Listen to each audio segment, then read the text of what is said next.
पृथ्वीराज चौहान, महाराणा प्रताप, राणा सांगा और योद्धाओं के नाम सुनते ही राजपूतों के रगों में खून दौड़ने लगता है। वो इसलिए क्योंकि उन योद्धाओं ने राजपूतों को आसमान तक पहुंचाया है। इनकी वजह से राजपूत समाज में अपना सीना चौड़ा करके चलते हैं। लोग अपने आप को राजपूत होना, गर्वान्वित होना महसूस करते हैं। पर सवाल यह है कि आखिर वीर राजपूत कहां से आए?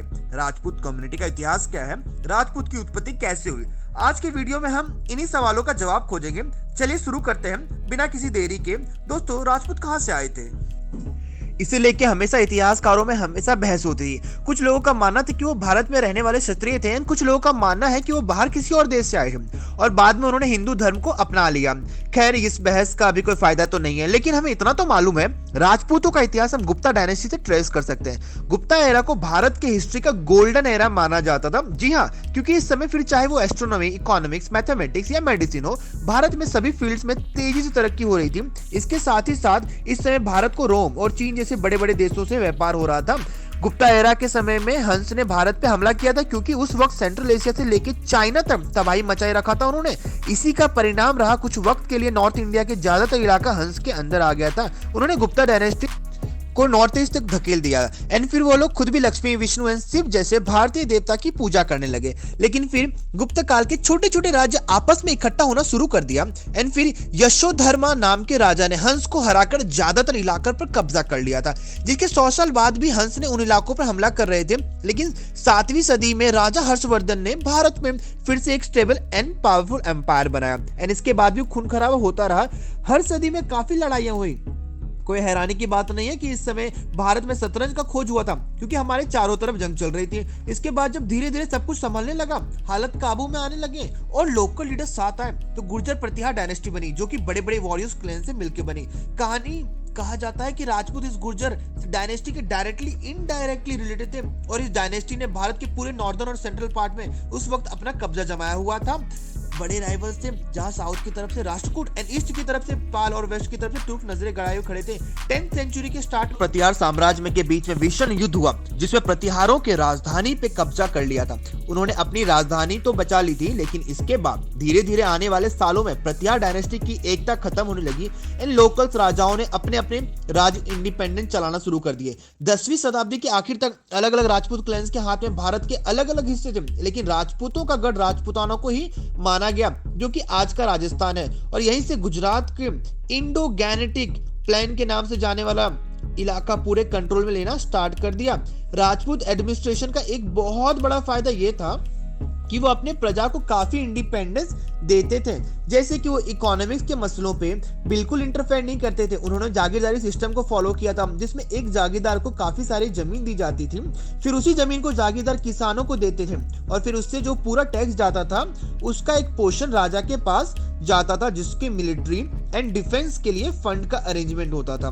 इसके साथ साथ कोई सेंट्रल कोर्ट भी उस समय नहीं थी, बल्कि लगभग सभी मामलों में फैसले लोकल लीडर्स लिया करते थे, जिसके कारण उनको वो छूट दी जाती थी। उन इलाकों के ट्रेडिशंस का भी ख्याल रखा जाता था। राजपूत राजाओं को जनता की तरफ से कभी कोई विरोध झेलने को नहीं मिलता था। राजपूत औरतों को सोसाइटी में काफी सम्मान मिलता था। न कि सिर्फ उनकी पढ़ाई लिखाई कराई जाती थी, बल्कि उन्हें वॉरफेयर के लिए ट्रेनिंग भी दी जाती थी, जिससे कि अगर वो दुश्मन का हमला हो तो वो अपना सेल्फ डिफेंस कर सके। यहीं पे रानी दुर्गावती की कहानी भी मिलती है, जिन्होंने अपने पति की शहादत के बाद हाथी में बैठ के अपने सेना को युद्ध में सक्सेसफुली लीड किया था। राजपूत समाज के जो किंगडम है, राज्य हैं, इसलिए भी अलग थे, क्योंकि वो लोग सिर्फ अपनी सीमा बढ़ाने के लिए नहीं या दौलत के लिए नहीं, बल्कि अपने सम्मान के लिए भी लड़ाई करते थे। एक कहानी इससे जुड़ी है कि जब एक राजपूत राजा ने किसी किले को घेर लिया था, काफी दिन इंतजार करने के बाद उन्हें समझ आया कि किले के अंदर का खाना पानी खत्म हो चुका है, तो इसका फायदा उठाने की जगह उन्होंने किले में रसद भिजवा दिया, ये कहते हुए कि वो किसी भूखे दुश्मन से लड़ना नहीं चाहते। इसके साथ साथ राजपूतों ने उस वक्त के सिंध में बसे अरब से ट्रेड रिलेशन को बिल्ड किया और भारत की तरफ से मसाले, हीरे, मोती बाहर जाया करते थे और दूसरी तरफ से राजपूत जंग में इस्तेमाल होने वाले घोड़े भी बाहर से खरीदते थे। 11वीं शताब्दी के दौरान गजनवी एम्पायर तेजी से फैल रहा था, जिसपे मालवा को भोज ने अगली एक सदी तक रोक के रखा था। इस वक्त राजपूत क्लैंस के बीच में इतने युद्ध हो रहे थे कि ये सब एक साथ संभालना मुश्किल हो रहा था। फिर गजनवी साम्राज्य के बाद मोहम्मद गौरी की सेना ने भारत में हमले करने शुरू कर दिए एंड जब गौरी के राजपूत से पहला सामना हुआ था, तब उस युद्ध के मैदान में हर भागना पड़ा था उनको, क्योंकि 1191 में राजपूत एक होकर लड़े थे। लेकिन अगले साल 1 दिसंबर को जब दोबारा लड़ाई हुई थी आपसी फूट और गौरी के 2 लाख की सेना और तोफ खाने की वजह से गौरी वो युद्ध जीत गया था, लेकिन फिर मोहम्मद गौरी को मार दिया गया था एंड ये एम्पायर भी टूट के दिल्ली सल्तनत बन गई थी, जिसमें तुगलक से लेके खिलजी तक काफी राजा हुए। दिल्ली सल्तनत के कई राजा दोस्तों मंगोल के साथ लड़ने नहीं दिया, लेकिन जब खिलजी ने फाइनली मंगोल को ठिकाने लगा दिया, तब वो राजपूत को क्लेंस में भी हमला करने लगे और उसने अपने साम्राज्य को विस्तार किया। उसके बाद बाबर ने आकर दिल्ली सल्तनत को खत्म किया एंड भारत में नई मुगल साम्राज्य की शुरुआत किया।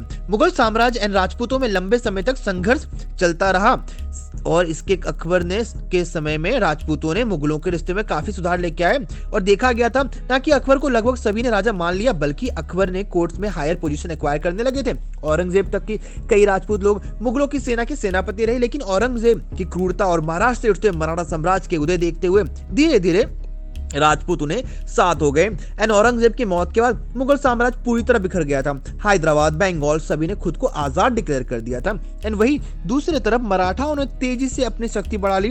भारत के में मराठा के तेजी बढ़ने के साथ डिसेंट्रलाइज होना चालू हो गया, यानी कि कोई एक राजा नहीं ना एंड बहुत सारे अलग अलग चीज, चाहे सिंधिया हो या कोई और राजा, सबने अपने राज्य बना लिए एंड इन्हीं का फायदा अंग्रेज ने उठाया, जो कि उस समय एक डोमिनेंट के पावर के तौर पे उभरना चाहते थे। उन्होंने इस वक्त तक राजपूतों को कन्विंस कर लिया कि वो मराठों का साथ ना दे। फिर इसी बीच 3 एंग्लो मराठा वार हुई, जिससे ब्रिटिशर और भी स्ट्रांग हो गए।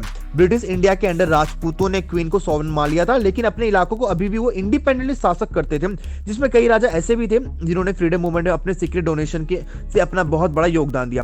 भारत जब आजाद हो गया और अब इसे एक करने के सवाल था, तब 22 अलग अलग राजपूत क्लैंस ने अपने राज्यों को आपस में मिलाया एंड मॉडर्न राजस्थान का जन्म हुआ एंड आज भी राजपूत लोग भारत में अपना योगदान दे रहे हैं। फिर चाहे सेना में सर्वोच्च बलिदान देने की बात हो या भारत के कल्चर को आगे ले जाने की बात हो, राजपूत आपको हर एक जगह पे, हर एक मैदान पे आपको मिलेंगे और उनकी इस महान इतिहास के कारण आज भी उन्हें आप बहादुरी देखोगे।